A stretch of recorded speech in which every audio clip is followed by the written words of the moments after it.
Greetings and salutations, nerds. You're listening to Praying for Superpowers. Podcast about the deeper meanings, intricacies, and messages hidden within nerd culture. I'm your host, Peter Jordan. And I'm Trever Sharon, and today is a Worldsingers episode. We're talking about Hoid. Rust and Ruin.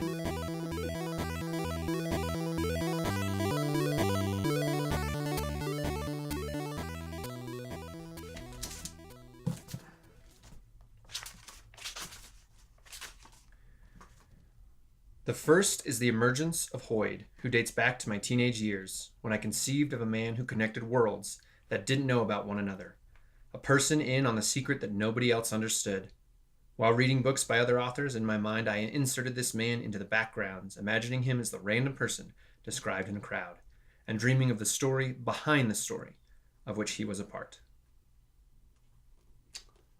And that is Hoid. That's Hoid. Wit.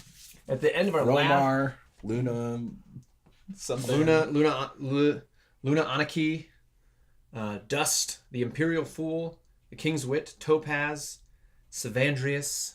I think he's a dragon. A dragon in human form. Yep. So at the end of our last Worldsingers episode, I compared Hoid to J.R.R. Tolkien's Tom Bombadil, and I wanna explain that a little bit. Tom Bombadil was invented by Tolkien and published in a poem when Tolkien was in college, and then inserted into the Lord of the Rings because Tolkien loved him so much. And Tom Bombadil is like, he doesn't fit any of the rules. He breaks all the rules of Middle-earth. He does not belong. Yeah, he's not supposed to be there because he was created before it. Yes. And where I think Hoid has a place, a specific purpose in the story. Yeah. Of the Cosmere, I do believe that he's been inserted as Brandon. Yes. Entering the world as himself. Yes. And I think that the reason Hoid has such a meaningful presence in the Cosmere, and that there's probably going to be some plot in the Cosmere that depends heavily on him, is because Sanderson loves this character so much. Yes. And as we talked about in our D&D episode, I have a character that is kind of the personification of me inserted into the world.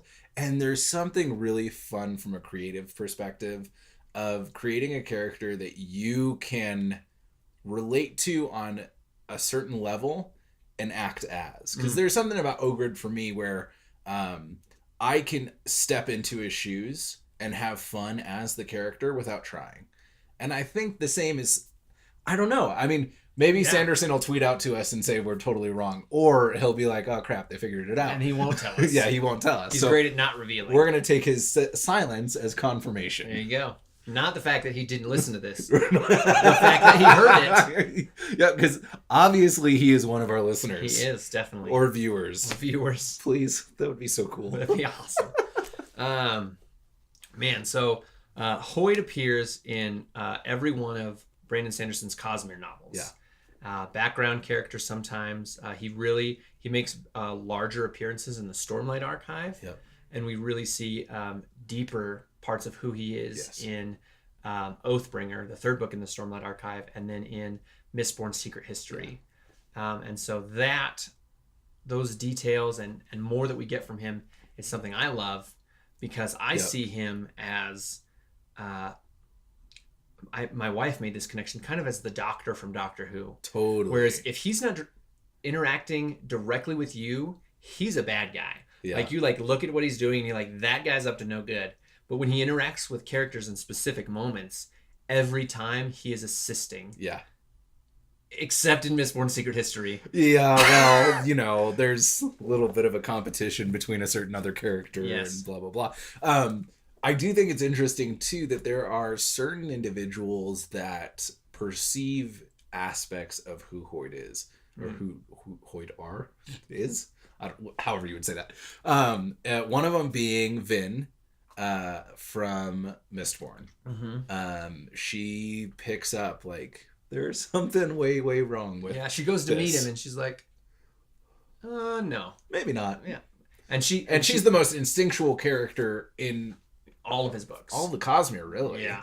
She is a character of instinct. Yes. And that's how she survives as a orphan on the streets. Yep. And then Rock or Luminor from the Stormlight series. He is known for he can see Spren, a creature that normally can't be seen unless they want to be seen, and has this perception that is a little bit beyond most other people's perceptions. And a few other things beyond human understanding. True. That we'll get to it at another point.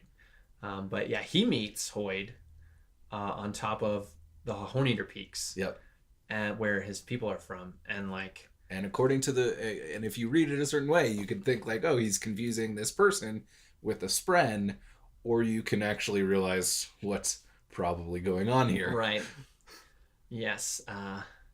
And this is a reminder, we're going to be pretty much spoiling a lot. As you've noticed so far into the episode, we're trying to not spoil everything. We're tiptoeing. Because we want you to really enjoy these books and dive into them. Sanderson says in his Arcanum Unbounded, I've never wanted these books to be something that you have to read all of them to enjoy.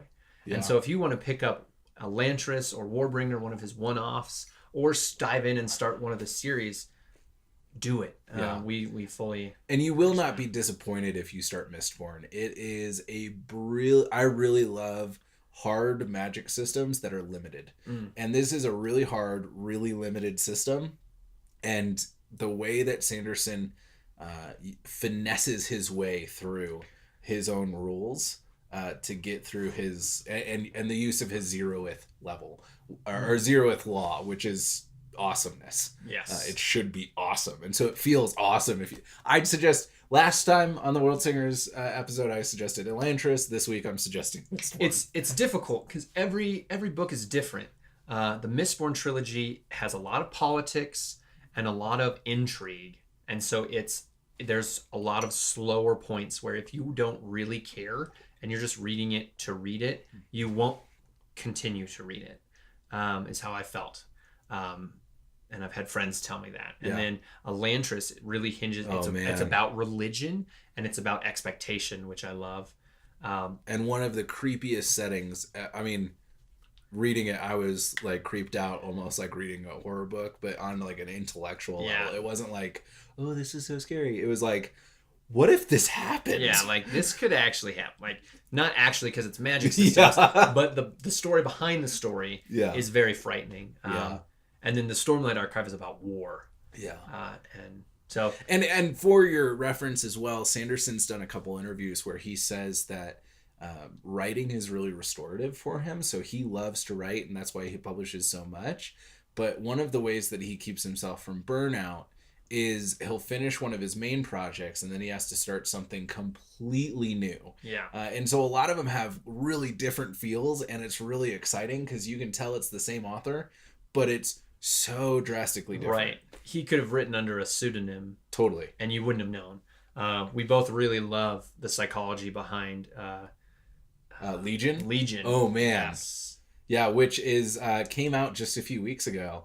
The set 3 books in one. Yep. And I'm saying that from when this will go out, not from when we were recording this, because it comes out this week and I haven't read it yet. But I'll be sure we'll do a whole episode on Legion. We will do a whole episode on Legion. Getting back into Hoid. What a rabbit trail. But that's okay. We're doing the Worldsingers podcast for us. Yeah, this is not.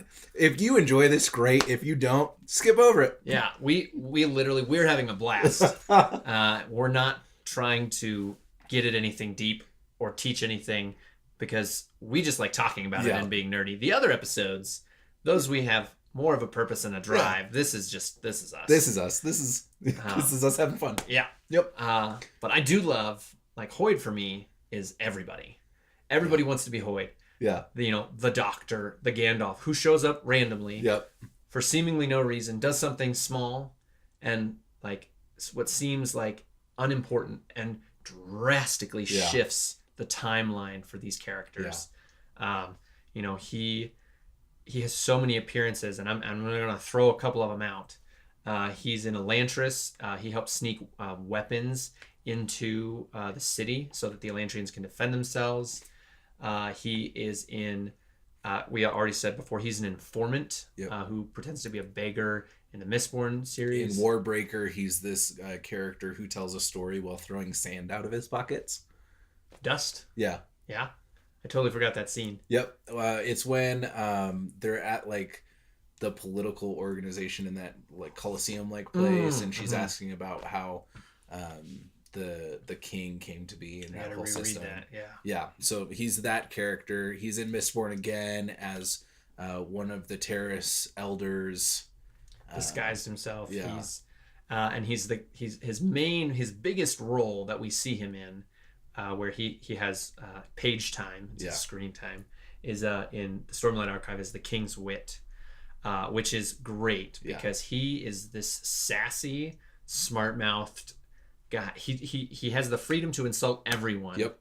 All the people you want to get insulted in the books as you read are insulted by him, and so you love him for it. Totally. And the really interesting thing about Hoid that we haven't touched on yet is Hoid is literally collecting every single power in every single world. Yes, except for the dark powers, right? So he took. He's a full Allomancer. Yeah, so he's full because Allomancer. He took the Electrium or no, whatever. Yeah, the piece of the god that was preservation. Yeah, he had an actual piece of his physical Ascension. body. Then he at the end of Oathbringer, he bonds a Spren. Yep. So he's a Light Weaver, we think. He'd be a Light Weaver and a. Not the same one as Shallan, but... No, yeah, the same one as Shallan. Ooh, excuse me. Nice. Let's just pause for a second. So he bonds a Spren at the end of Oathbringer, and he bonds a Cryptic, so he can Lightweave and transformation is the power. I can't remember. Yeah, it's the soul casting. Yeah. And then he can... he's achieved perfect pitch, which is from Warbreaker. He has the look and nastiness of an Elantrian. Yes. In Elantris, which is really confusing to me because you can't choose to become an Elantrian. Yeah. And so there's a lot of weird... I might be wrong. I might have to fact check that. I don't know what powers he has from Elantris, but it would be interesting to see because Elantris is such a unique story in that it literally revolves around, huge spoiler alert coming up, it literally revolves around the land. And hold on. Yeah. I think you should say huge spoiler alert. Skip the next 20 seconds to miss it. Okay. Huge spoiler alert. Skip to like 20 seconds ahead if you don't want to have Elantris spoiled. If there's a crack in the earth and it messes up the entire magic system, so because it's based on the shape of the land. Yeah, so I don't know if Wit would be able to work with an Elantrian power if he wasn't on the planet, and he maybe could do the soul stamping one. That one would make sense to me, and he could learn that. But if you look like at the notes and posts online, people asking Sanderson questions, the stamps are directly related to the look of that land. So I think it's the one place where I would be really surprised because he has any powers from there. Because the shard is Dominion. Yeah. And so it's where you are. Right. And so, but the other shard on that planet is devotion. So maybe he has something from that. Maybe. And Sanderson has talked a little bit about teasing out when he might do an Elantris sequel. So I think it's in the works. He just hasn't worked on it. He is working on a secret project right now. I think that came out to be Skyward.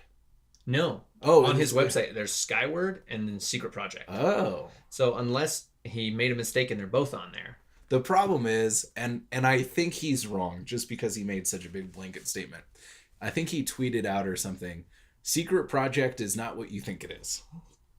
So, I mean, there's so many fans of Sanderson's works that somebody's bound to be right, so he can't be right.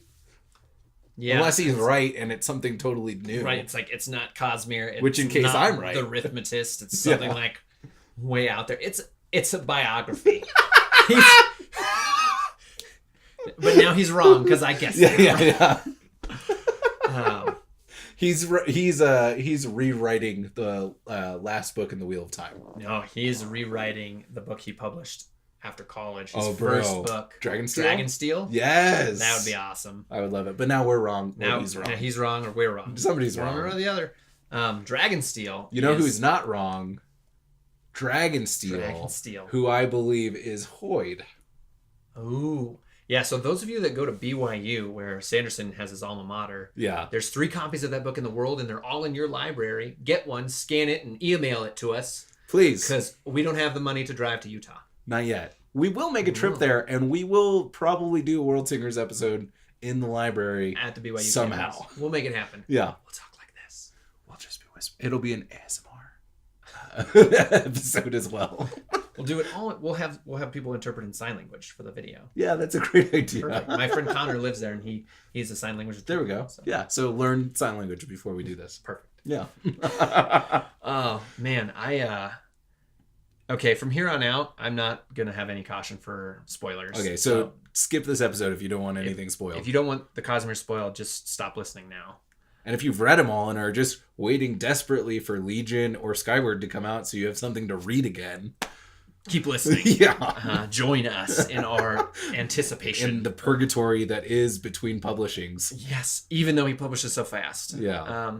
Hoid's appearance in Mistborn Secret History, where he comes in to the world riding a corpse that he is semi-animated so that he doesn't fall through the fog of the spiritual realm is like the cognitive realm? I don't know, the most mind-boggling thing. And like he shows up, and Hoid has stated in several moments throughout the series, nothing really surprises me anymore. Yeah. And then he's like, I wasn't expecting that, to Kelsier's face. Yeah. And like Kelsier's just like, this man wants something, and I have the distinct impression that I'm not gonna let him have it. Which is like the relationship between Kelsier and Hoid is really my favorite, especially because I still believe that Kelsier is survival. A shard of Adonalcium that is hidden, like the last Horcrux in Harry Potter. Yeah. You know, when God shattered into 16 pieces, it was actually 17, and survival made everyone forget that he existed and put himself inside Kelsier. Yep. I think that, and so that, and I think that would be such an interesting dynamic. It already is interesting without that, but if Kelsier was survival, Hoid somehow needs to get a hold of that shard a piece of it. Yeah. And Kelsier is not going to give that to Hoid because he's not going to let Hoid know that he's survival. So I think they're probably like, if I was writing this, and I'm not, and I'm sure Sanderson can write this better than I can. I'm sure. I would do it where Kelsier and Hoid are battling it out. The final two, and then Hoid realizes like, I'm surprised because you're survival. What the crap? Yes. Like he kills Kelsier. Like Kelsier's actually dead. Yes. And then he's not. Yes. Because he's a god. Yes. Like his spirit has like gone into the other realm. He's been sucked away, and then poof, there he is. Yep. Now that I've been killed, I've fully realized as a god. Yep. I think Kelsier has forgotten purposely that he is survival in order to survive. But this is a total sidetrack from Hoid. But that's why we're doing it. So don't even worry about it. This episode could be 30, 40, 50 minutes long. We wouldn't care. We would still talk. Oh man, I call Hoid the King's Wit. Or I call him Wit. Yeah. Because my first book I read was The Way of Kings. Okay. And so when Kaladin meets him and he talks to Dalinar at the feast, and he's like, "You can call me Hoid, though." I'm like, "Oh, that's weird. That's a weird name." And I didn't care. Hoid, Hoid, a little strange, kind of weird, like that I didn't care. And then I'm reading all of his other books. Okay. Sanderson does that all the time. He writes something, you don't care, and then you go back and you're like, man, I should have cared about that.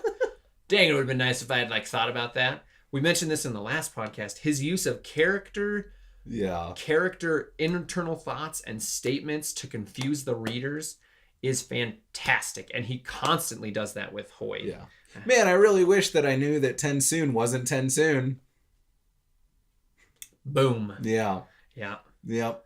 And then, oh gosh, what is my favorite? My favorite spoiler, that Sanderson's like spoiler, but you didn't notice, Yeah. is like when he said when Shallan's like, oh, they must have dragged Yasna's body up the stairs. Oh yeah. And then she just teleported into the other realm and is fine. Yep.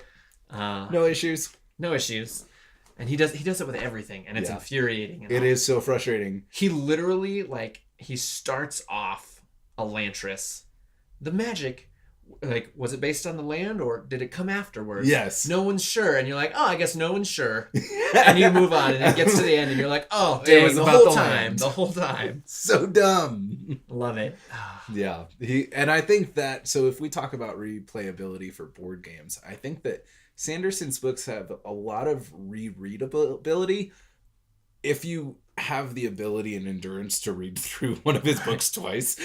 and you have to have the mental depth to really go through it. Because there's so many different things, especially as new books come out, that you realize like, oh dang, that is a character from Mistborn that I didn't pay attention to. Now I have to go back and read the book. Reread that character because he appeared in The Way of Kings randomly, and I don't know how to feel about it. Yeah. And oh wait, this new character that I'm being introduced to is that the same actually character? The same character from twice the character from Warbreaker just pops up in Stormlight. Yeah. Warbreaker himself. Yeah. Spoiler. Oh man. Yeah, that's the other thing. His titles are always like his titles are the spoilers, and you don't notice. Mistborn. Yep. It's not what you think it is, and you finish the series and you meet God himself, and you're like, oh, you mean that you were actually birthed from Mist because Mist is preservation. God. Mist created all of you, and whoops. Yeah.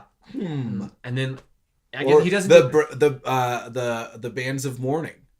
You're kind of like, oh, that's an interesting title, and then you get to the end, and you're like, those hands, those arms. Gotcha. Not the ones we thought. Not the ones we thought. The bands, the scars. Oh my gosh. All right. Those of you that are still listening that have read the series, all the series, Mistborn Secret History and the Bands of Mourning. Yeah. How much did you freak out? I want you to comment your freak out state. I had to put the book down and go on a run. Like my blood pressure and heartbeat just skyrocketed. I was listening to it in the car and had to pull over because I was like, no way. And like, I mean, those of you that haven't listened to the audiobooks, if you get a chance. Oh, man. They're so well done. It's just brilliantly well done. Audible's not a sponsor. They could be. They could be. That'd be cool one day. But man, when the audiobook is like, that arm, and you're like, what about that arm? And you like flip to the next page, the scars, and you're like, what? Yeah. Doesn't make any Yeah. Freaking out. I feel like Syndrome in The Incredibles. I'm still geeking out about it. It's been 18 years. It is brilliant writing. It is so imaginative and intricate that, I mean, there are very few other books that you can go through and you can read and then go back and just talk about it. I mean, it has this, he really takes epic fantasy to a whole new level. Yes, he does. Yeah. I think one thing I'm realizing as we're talking is when I finish the whole series, that is the only time we will know enough about Hoid that I will have to reread the whole series so that I understand everything Hoid has done in every book. Yep, that's going to suck. Yeah, it's going to be awesome. I'm going to love it, and it's going to suck. At least you'll have a reason to go back and read everything. Yeah. And as we're doing this, I realize we're like on all these rabbit trails because we don't know enough about Hoid to keep talking about him, which I didn't realize until we'd started. We thought there was so much. There's so much. There's a lot of appearances. Yeah. But what is he doing? What does he want? Why is he doing the things he's doing? And I love that you find out. So like we talked about how he's had a piece of each of the gods. Yeah. So his piece of cultivation is his interaction with the Night Watcher, which I don't know if you caught that in Oathbringer, because he says, I have met the Night Watcher before, and I asked for the ability to be where I was needed, but the problem is that was never where I thought. I don't remember the exact quote. So he is very much like a character. Hoid is essentially Pariah from Crisis on Infinite Earths. The character who essentially gets cursed to travel to each Earth that is about to be destroyed right as it's being destroyed and is destroyed himself. Which I think is and it's a fascinating concept. I think it was one of the coolest things about Crisis on Infinite Earths that DC did. And so it's interesting to see that as the Night Watcher's curse on Hoid in Sanderson's Cosmere. Yeah.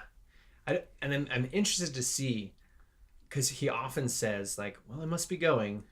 Where are you going? I don't know. And, like, so what takes him there? How does he just go? And would it be cultivation that has the power to travel him from planet to planet and know the time? Or is there maybe a greater authority? There another god piece we haven't met yet that is doing it? And is Hoid himself one of those? Yeah. So many questions That's one thing everyone argues about. Is Hoid himself a piece of God or not? Yeah. Or is he the empty corpse of Adonalsium? Thank you. Is he that empty corpse looking to fill himself with his soul? That's cool. Right? I haven't thought that. Man. I don't know if we'll know. I mean, we'll probably find out when we're 60. Yeah, when the books are done. Yeah. I just hope that he has like writers ready if he passes away like Robert Jordan did. Which don't you dare, Brandon. Please, Sanderson, don't. I can't handle it. We talked about Hoid's purpose, and he tells Dalinar, he says, I need you to know, Dalinar, if it comes to it, I like you, but I am going to get what I want, even if that means cutting you down. Yeah. I don't know the exact quote, but he's like, I'll kill you if I need to. Right. For me to get what I want. And in my head, that's a piece of God is what he's looking for. Yeah. Or what have you. Maybe he's trying to fully ascend. Yeah. Or he has some storyline lined up where he's trying to manipulate the pieces to fall into line. But his purpose throughout the books, and you can look at his interactions with every character, he is helping. He is the helper, which I love. He helps Shallan twice in like really terrible moments. Kaladin, it's a really weird interaction between the two of them, but it's a good interaction. Yeah. He's there to help. Yeah. Which I love. Yeah. I love that Sanderson wants there to be someone good in the world who's fighting for that good. Yeah. I love it. Yeah. I love Hoid's a great character. Thanks for bearing with us. If you did, if you didn't, doesn't matter. We enjoyed this. And you didn't hear this. Yeah, you didn't hear it, so it doesn't make a difference. We will see you next week.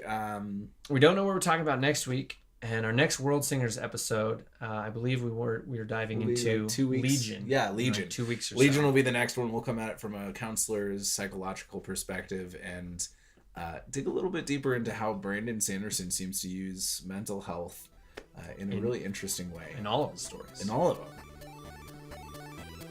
See you next time. Talk to you later. See you next time.